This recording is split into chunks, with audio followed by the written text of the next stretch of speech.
A group of people with superpowers fled their homeland and made their way to Seoul, South Korea. To stay off the government's radar and avoid being hunted down, they posed as a family. Ji-hoon took on the role of the grandson. But on his very first day of school, he got bullied. Worried about blowing his cover, he couldn't use his powers, so he decided to play dirty instead. He zeroed in on one of the bullies and bit the guy's arm hard enough to draw blood. But the bullies weren't scared at all. They just warned Ji-hoon to watch his back. This was only their first encounter. After the bullies walked away, Ji-hoon suddenly jumped to his feet, bouncing around and throwing a few combat moves. If he'd actually used those techniques earlier, he would have broken some bones for sure. The fantasy got him pretty pumped up. A girl who'd been secretly watching from nearby thought he was out of his mind and actually felt sorry for him. Meanwhile, the bullies were practically asking for trouble. They tracked down Ji-hoon's fake sister Ji-woo and started snapping photos of her with their phones. But Ji-woo was no pushover. She warned them to delete the pictures immediately. The arrogant punks just ignored her. Ji-woo was furious. But since they were still in the classroom, she held back. Later, the guy with the injured arm spotted Ji-hoon walking into the classroom and moved in for payback. But the student council president stepped in and blocked him. 좋겠대. 적당히 알맞게 하자.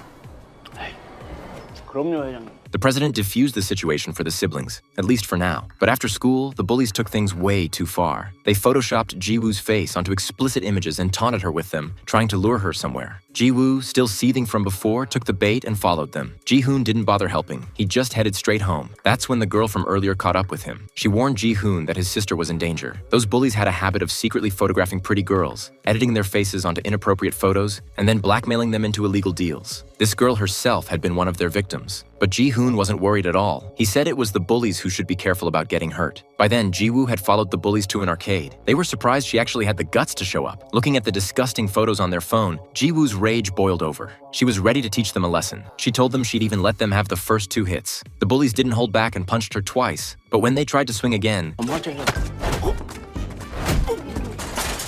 Ji-woo knocked out the leader in an instant. One of his buddies grabbed a glass bottle to attack her, but she dodged it effortlessly. Then she hurled the ball in her hand with full force, snapping the guy's fingers on impact. That's when Ji-hoon finally strolled in.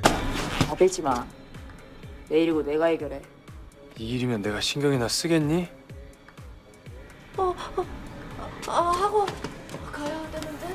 Ji-woo wanted to keep going, but Ji-hoon stopped her. He knew the bullies would definitely come back for revenge later, but their mother had told them to hold back whenever possible, and if things got out of hand, to let her deal with it. So the siblings dragged the bullies to their family's veterinary clinic and told their mother everything. Young Soo, the head of the household, despised people like this more than anything. She turned on a camera to record, then strapped the bullies to the operating table. What happened next made them regret everything.